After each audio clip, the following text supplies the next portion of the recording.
بسم اللہ الرحمن الرحیم۔ کشتی بنانے کا حکم۔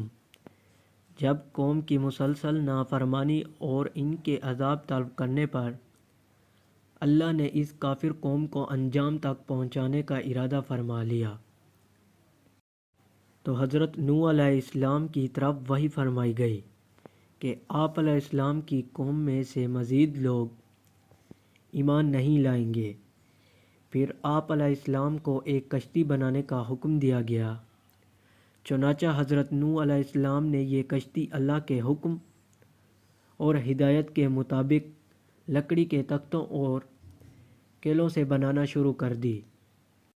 جب آپ علیہ السلام یہ کشتی بنا رہے تھے تو کافر قوم ان کا مذاق اڑا رہی تھی۔ ان کا خیال تھا کہ ہر طرف خشکی ہی خشکی ہے، یہ کشتی کہاں چلے گی؟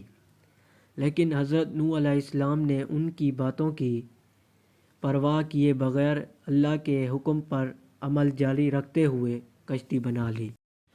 جب کافروں پر اللہ کے عذاب کا وقت آیا تو اللہ نے حضرت نوح علیہ السلام کو کشتی میں اپنے گھر والوں، ایمان والوں اور جانوروں کے ایک ایک جوڑے کو سوار کرنے کا حکم فرمایا۔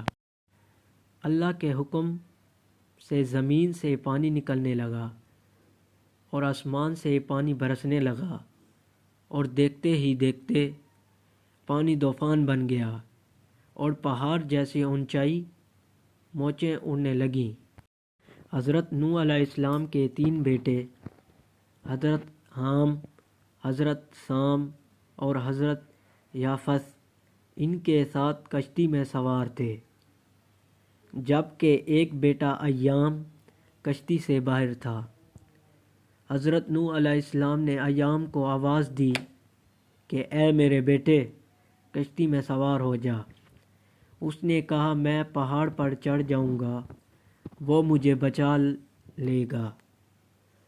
حضرت نوح علیہ السلام نے فرمایا کہ آج اللہ کے سوا کوئی بچانے والا نہیں۔ اچانک ایک موج آئی اور ان کا بیٹا بھی دیگر کافروں کی طرف غرق ہو گیا۔ اللہ نے حضرت نوح علیہ السلام کے ساتھ کشتی میں سوار سب اہل ایمان کو محفوظ رکھا۔